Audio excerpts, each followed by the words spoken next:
Hi అండి, అందరూ ఎలా ఉన్నారు? బాగున్నారా? మేమైతే చాలా బాగున్నామండి.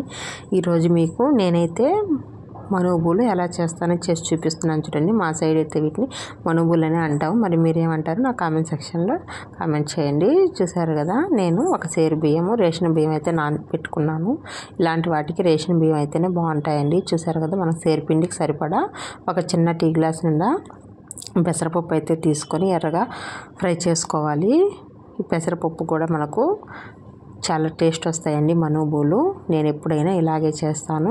మీరు ఈ స్టైల్లోనే ట్రై చేయండి, చాలా రుచిగా బాగుంటాయండి. ఇలాగ పెసరపప్పు ఎర్రగా ఫ్రై అయిన తర్వాత ఒక గిన్నెలో అయితే వేసేసుకోవాలి ఒక సేరు పిండికి. అదేవిధంగా నేను పెసరపప్పు ఫ్రై అయిన తర్వాత ఒక 2 టీ గ్లాసుల మినపప్పు అయితే తీసుకున్నానండి. ఈ మినపప్పు కూడా మనకు బాగుంటుందండి. మనువుల్లో పెసరపప్పు మినపప్పు ఇలాగ ఫ్రై చేసి వేసుకుంటే చూసారు కదా, 2 టీ గ్లాసుల నిండా మినపప్పు అయితే వేసుకొని అదేవిధంగా పెసరపప్పు లాగా దోరగా ఎర్రగా ఫ్రై చేసుకొని అదే పెసరపప్పులో అయితే ఇది కూడా మినపప్పును కూడా వేసేసుకొని చూసారు కదా ఎంత ఎర్రగా ఫ్రై అయిందో. ఈ విధంగా ఉండగానే మనము స్టవ్ ఆపేసుకొని ఈ విధంగా ఫ్రై చేసుకోవాలండి మినపప్పు.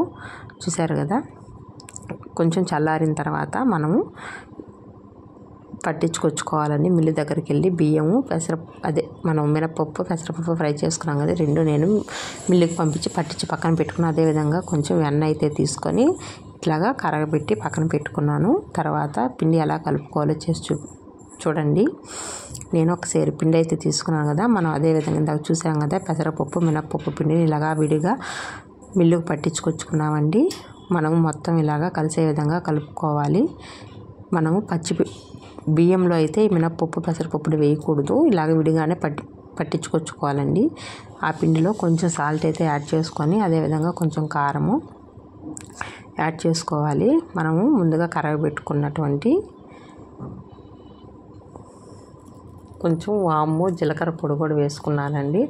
మనం ముందుగా కరగబెట్టుకున్నటువంటి వెన్నపూస చూసారు కదండి, అది కూడా అందులో వేసేసుకొని 1 లీటర్ పాలు అయితే వేసి కలుపుకుంటున్నాను. ఇలాగ పాలు మనం వేసుకున్న వెన్న ఇవన్నీ చూసారు కదా ఇట్లాగా కలుపుకోవాలి. ఇట్లా కలుపుకుంటేనే బాగుంటాయండి.